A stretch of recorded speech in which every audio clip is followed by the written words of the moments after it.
आज की सबसे बड़ी धमाका खेज खबर जो है वो इस्लामाबाद हाई कोर्ट के 6 जजेस ने मुदाखलत के ऊपर सुप्रीम जुडिशल काउंसिल को बरासरा अरसाल कर दिया।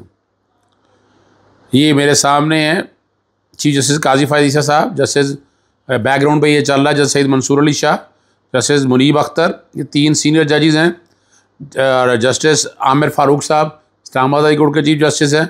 Justice Mohammad Ibrahim Khan chief justice Peshawar high court के हैं। और ये 6 सफ़ों पर है, पूरी हिस्ट्री लिखी है शौकत अजीज़ सिद्दीकी के केस से लेकर, फिर इसमें टेरियन वाइट का केस का जिक्र भी है। उसको आपको पता है वो उस केस में बार बार मैं जिक्र करता रहता हूँ। ये तकरीबन जो साने वाक़ लिखे हुए हैं 6ठे पैरे में ये जी तक मुख्तलिफ वाक़यात लिखे हुए हैं, क्या क्या क्या हुआ, किस तरह अप्रोच किया। अब ये मामला बड़ा सीरियस हो चुका है और इसके साथ कमाल की बात भी तमाम जजेस को भिजवाया गया है। 2 इससे पहले मरासले लिखे गए हैं जो 10 मई 2023 को लिखा गया था chief justice Islamabad high court को, कोई एक्शन नहीं हुआ। जजेस के नाम वही 6 जजेस हैं यहाँ, उसमें मियाँ गुल हसन औरंगज़ेब का नाम भी था। फिर 5 जजेस ने लिखा था, वो 12 फरवरी 2024 को लिखा था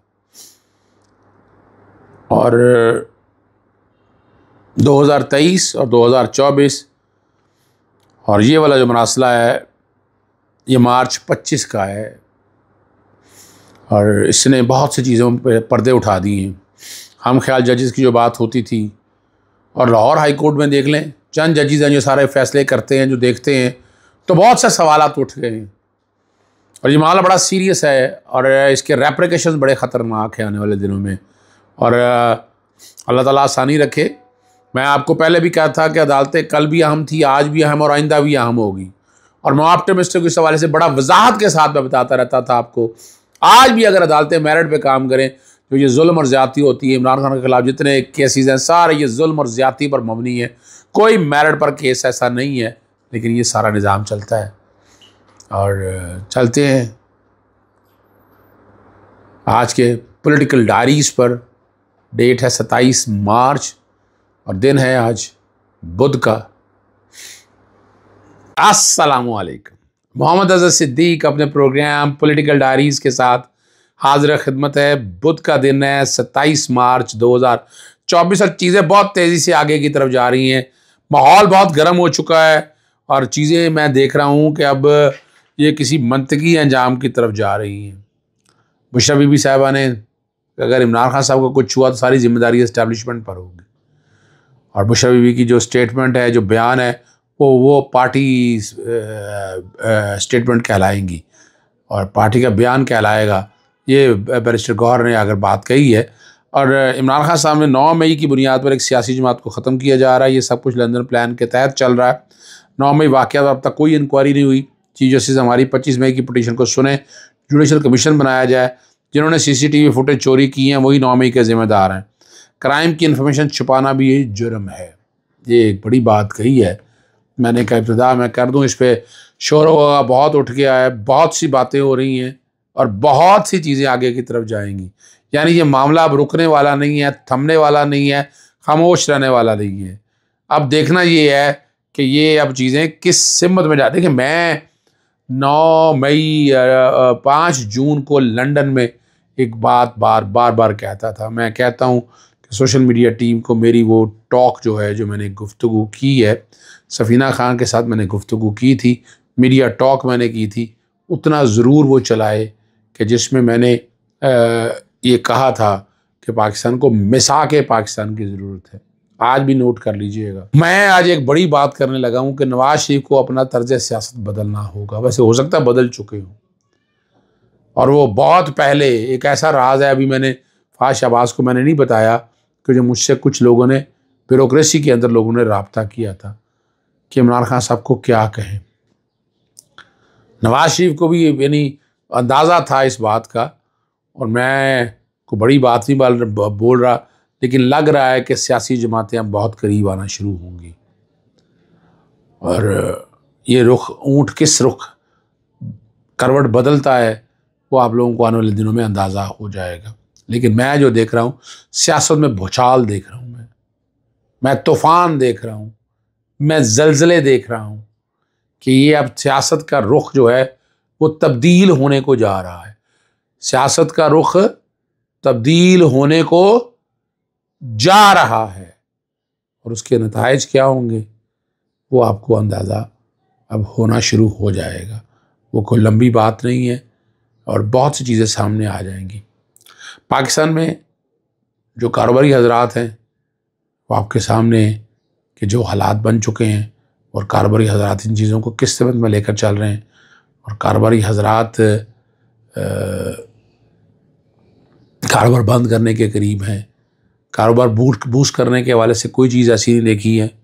ये गवर्नमेंट जब से आई है ये नुमाइशी, रियाकारी और उसके अलावा कोई नहीं, सिर्फ दिखा रही है और हाजिरियाँ लगा रही है।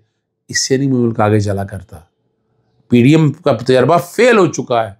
पीडीएम 1.0 भी, पीडीएम 0.5 भी और पीडीएम 2.0 भी, ये तजर्बा नाकाम हो चुका है, फेल हो चुका है। मैं बार बार बताता हूँ आपको, बार बार मैं जिक्र करता हूँ आपको कि नहीं ये नहीं चलने वाला, बहुत हो गया है, यह अब ज़मीन बोस हो चुका है। खातून की काबिल एतराज़ तस्वीर फैलाने पर केस है। सेनेट की 48 नशिस्तों पर इंतखाब के लिए कौमी असम्बली का इजलास बुलाने की तारीख सामने आ गई और बुशरा बीबी के लिए सिक्योरिटी थ्रेट जो है वो बनी गाला है। इलेक्शन अपॉइंट ट्रिब्यूनल ने वो मैंने आपको कागजात नामजदगी बता दिए थे। गैस बिलों में दी गई रियायत और स्लैब ख़त्म हो गया। परवेज़ लाई और मोहम्मद खान भट्टी की दरख्वास्त पर फैसला महफूज हो गया और पेशावर हाई कोर्ट की शानदाना गुलजार की दरख्वास्त पर रिमार्क्स। उमर कोर्ट में उलमा और शहरी सरापा एहतजाज क्यों है। उमर अयूब बानी पीटीआई से मिले रावलपिंडी की अडिया जेल में गए थे, आज क्या हुआ आपको चलते हैं लेकर। और उमर कोर्ट में बड़ी खबर ये है, रमज़ान में तीसरे शराब खाने की तैयारियों के बाद मकामी उलमा और शहरी एहतजाज करने सड़कों पर निकल आए। उमर कोर्ट में ये नौजवान नस्ल को तबाही की तरफ ले जा रहा है। इलाके में मनशियात फरोशी एक सनत बन चुकी है। महकमा एक्साइज हमारे एतराज़ात को सुन नहीं रही बल्कि हम पर दबाव डाला जा रहा है कि हम एतराज़ात वापस ले रहे हैं। समाजी रहनुमाओं बहुत से लोगों ने इंतज़ामिया एक्साइज से मुतालबा किया कि अवाम के जज्बात से ना खेला जाए, शराब खाने खोलने का फ़ैसला फौरी तौर पर वापस लिया जाए। ये तो लग रहा है चीज़ें आगे जा चुकी हैं और ये बहुत आगे आ जाएगी। उमर अयूब को इस्लामाबाद हाई कोर्ट का हुक्मनामा था, उनके पास अदालत का हुक्मनामा था और मुलाकात में रोड़े अटकाए जा रहे थे, क्या मसाइल पैदा हो रहे थे। उमर अयूब जनरल सेक्रेटरी हैं पाकिस्तान तहरीक इंसाफ के और बड़ी वाइब्रेंट आवाज़ है, बहुत इंटेलिजेंट आदमी है और कोशिशें उनकी यही है कि हालात बेहतर चल जाए। अब ये जो बहुत बड़ा धमाका हमारे ऊपर किया ना वो गैस बिजली के बिलों में किया है, रियायत और स्लैब ख़त्म कर दिया, ठीक है ना जी। और ये चाहे एक यूनिट जलाएं या हज़ारों, नर्ख यकसा चार्ज किए जाएंगे। एक MMBTU इस्तेमाल करने पर टैक्सेस के अलावा बिल 4,501 रुपये आएगा। चार्जेस पंजाब, खैबर पख्तूनख्वा और इस्लामाबाद के सार्फिन के लिए होंगे। मुख्तलिफ स्लैब करने वाले सार्फिन की रियायत भी ख़त्म कर दी गई है। घरेलू, कमर्शियल, जनरल इंडस्ट्री और एक्सपोर्ट ओरिएंटेड कीमतें यकसा होंगी और इससे पाकिस्तान की जो इंडस्ट्री है बहुत मुतासर होगी। घर में तो कुछ लोग बर्दाश्त कर लेंगे गैस को, लेकिन जो आपकी इंडस्ट्री की तबाही होनी है और ये ज़रा समझना बहुत ज़रूरी है। जस्टिस मियाँ गुल हसन के पास एक दरख्वास्त ज़ेर समात है, बग़ैर रजामंदी बनी गाला से मुताल्लिक है कि जेल में कैदी गुंजाइश से ज़्यादा है, जवाब बनाया गया, सिक्योरिटी की वजाहत के मुंतकिल किया गया। बुशरा बीबी के लिए असल सिक्योरिटी जो है ना वो थ्रेट बनी गाला है। अडियाला जेल में पीर को अदालत ने सुप्रीडेंट अडियाला जेल और कमिश्नर को तलब कर रखा हुआ। अच्छा ये ज़रा किस तरह, मैं खुद जो कि अपना बनी गाला गया हूँ बुशरा बीबी से मिलने के लिए, कि वहाँ जो हालात है ना, यानी चंद पुलिस वाले खड़े हैं, ठीक है, आगे लॉक भी है, गेट्स भी हैं, लेकिन बड़ी सीरियस थ्रेट है ना। अब तो जब बुशरा बीबी ने बात कर दी है उसके बाद तो उनके लिए और सीरियस थ्रेट आ जाएंगी। सेनेट की 48 नशिस्तों के लिए इजलास जो है 1 अप्रैल को बुलाने का फ़ैसला कर लिया। 2 तारीख को ये इजलास लिया जाएगा और मंजूरी ली जाएगी और कौमी असम्बली को पोलिंग स्टेशन में तब्दील कर दिया जाएगा। समरी वज़ीर-ए-आज़म हाउस को भिजा दी थी है। वज़ीर-ए-आज़म हाउस से इजलास बुलाने के लिए समरी सदर मुल्क को भेजेंगे। सदर मुल्क कौमी असम्बली का इजलास 1 अप्रैल को बुला लेंगे। बहुत अहम मामला है। और सेनेट के इलेक्शन में जिस तरह धांधली हो रही है, जिस तरह फ़ायदे अपनी मर्ज़ी के लोग ले जाए जा रहे हैं रिज़ल्ट हासिल करने के लिए, आगे चलते हैं इस्लामाबाद हाई कोर्ट ने खातून की काबिल एतराज़ तस्वीर सोशल मीडिया पर फैलाने के केस में मुलज़िम की दरख्वास्त ज़मानत मुस्तरद कर दी। तारक महमूद जहांगीरी साहब ने मुलज़िम हसीब की दरख्वास्त ज़मानत मुस्तरद की है। 6 सफ़ात का तशरीही फैसला है कि तकनीकी रिपोर्ट के मुताबिक मुलज़िम ने संगीन जराइम का irतिकाब किया। तहरीरी फैसले में कहा गया कि माशरे में ये जुर्म आम हो गया। अक्सर कैसी लड़कियों ने खुदकुशी कर ली है कि ऐसे जराइम में किसी तरह भी मुलज़माना वो रियायत के मुस्तहिक नहीं होना चाहिए। पेशावर हाई कोर्ट के जो शानदाना गुलजार की दरख्वास्त सबसे बड़े ज़बरदस्त है। जस्टिस वक़ार अहमद ने कहा कि सियासत एक दूसरे पर तनकीद नहीं करेंगे तो क्या करेंगे। सियासतदानों का तो काम ही दूसरे पर तनकीद करना है। आप भी बर्दाश्त करें, उनको भी बर्दाश्त करें, आप भी अपना दिल बड़ा करें, बर्दाश्त पैदा करें। FIA के ख़िलाफ़ नोटिस की दरख्वास्त पर समाअत हुई। वकील दरख्वास्त ने कहा कि FIA ने शानदाना गुलजार को नोटिस जारी किया। जस्टिस इश्तियाक इब्राहिम ने कहा कि शानदाना गुलजार तो रुकने कौमी असम्बली हैं। एडिशन जज ने लगा कि नोटिस की कापी हमारे पास है, अदालत को देता हूँ। ज़रा यहाँ से आप अंदाज़ा लगा लें कि क्या हालात और वाक़यात हैं। एंटी करप्शन की अदालत ने जाली भर्तियों के केस में परवेज़ लाई और मोहम्मद खान भट्टी की दरख्वास्त ज़मानत में महफूज फैसला कर लिया। अरशद हुसैन भुट्टा ने दरख्वास्त किया। प्रोसिक्यूशन ने दलाइल मुकम्मल कर लिए। मुलजमान के वकील बुरहान मुलज़िम मलिक ने दलाइल पहले ही मुकम्मल कर रही हैं और वो ग्राउंड बड़ी वाज़ेह तौर पर है, केस बनता कोई नहीं है। यानी और एंटी करप्शन डिपार्टमेंट जिस तरह यहाँ पर सियासी तौर पर इस्तेमाल हुआ है, इससे पहले कभी इस्तेमाल इस तरह नहीं हो सका। ठीक है ना जी। आखिर में बस अटियाला जेल में समाअत ने बुशरा बीबी ने कहा अगर बानी PTI के कुछ हुआ तो उसकी तमाम तर ज़िम्मेदारी इस्टेब्लिशमेंट होगी, अवाम उनको माफ़ नहीं करेंगे। सहाफ़ियों से गुफ्तगू कर रही थी और उन्होंने कहा जी मेरे शहद में कुछ मिलाया गया था, मैं शहद इस्तेमाल करती हूँ, वापस जाके शहद खाया तो तबीयत बिगड़ गई। ज़िंदगी और मौत अल्लाह ताला के हाथ में।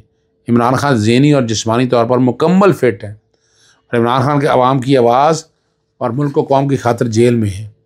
अगर उन्हें कुछ हुआ तो अवाम उनको माफ़ नहीं करेगी। बड़े सख्त अल्फाज हैं बुशरा बीबी साहिबा के, लेकिन एक बीवी होने के नाते खड़ी हैं।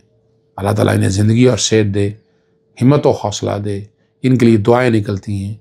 इजाज़त चाहता हूँ। अस्सलाम वालेकुम। अल्लाह हाफ़िज़। पाकिस्तान जिंदाबाद।